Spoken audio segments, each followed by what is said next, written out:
पहले हमारे सदर अस्पताल में एक लापरवाही से एक बच्चे की जान चली गई थी और उस वक्त हम विधानसभा में थे, सत्र चल रहा था।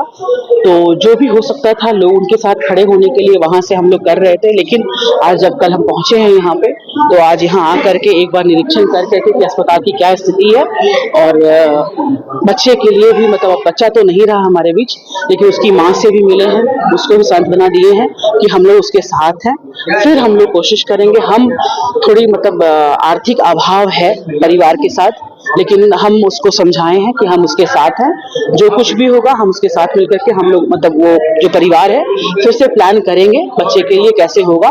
लेकिन यहाँ पे अस्पताल से जो गलती हुई है, भूल हुई है, उसके लिए अभी हम बात कर रहे थे पूरी टीम के लोगों से कि कितना जल्दी हो सके जो डॉक्टर ये जो घिनौना हरकत वो की है डॉक्टर रेखा, उनको जितनी जल्दी हो सस्पेंड किया जाए, क्योंकि आइंदा ऐसा हरकत कोई ना करे। ये उदाहरण सेट करना बहुत जरूरी है। लोगों को लगता है कि हम सरकारी अस्पताल में काम कर रहे हैं, चाहे सरकारी कोई संस्थान में काम कर रहे हैं, तो हमारे पीछे कोई ऊपर देखने वाला नहीं है।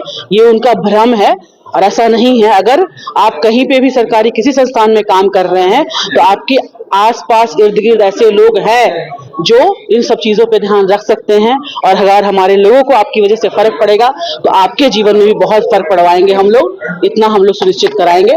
ठीक है, और यही कराने के लिए और सिविल सर्जन से बात हुई है कि मुआवजे के लिए भी कैसे एक बार, ऐसे तो वो बोल रहे हैं कि कोई प्रावधान नहीं है, लेकिन फिर भी अगर नियत होगी मदद करने की तो हम लोग बैठ करके सब मिल करके कुछ ना कुछ कुछ भी मुआवजा अच्छा जो भी हो सके कि हम लोग मदद कर पाए उनको आर्थिक रूप से। तो हम लोग कोशिश कर रहे हैं कि बैठ करके एक बार क्या होता है अस्पताल की तरफ से क्या होगा वो देख लेते हैं, फिर हम भी अपनी तरफ से कुछ ना कुछ बस हम लोग परिवार के साथ खड़े हैं।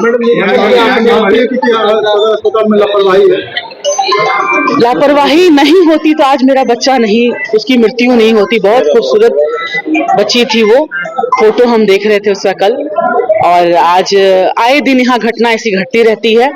तो निश्चित ही उसको खत्म करने के लिए हम लोग को कठोर कदम उठाना पड़ेगा और इसमें हम लोग पीछे नहीं हटेंगे। अभी आप निरीक्षण करने गए महिला वार्ड में, क्या देख पा रहे हो आगे? तो मरीजों से भी आपने बात किया? महिलाएं वहाँ पे सही थी, सारी महिलाओं से मेरी बात हुई।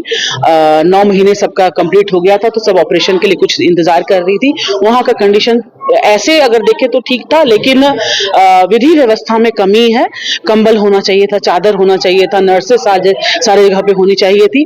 मेरे हिसाब से जहां जहां हमको जो कमी लगी हम लोगों को इंस्ट्रक्शंस दे दिए हैं। अगर इसका अनुपालन नहीं करेंगे तो हम यही हैं, फिर यहाँ आएंगे।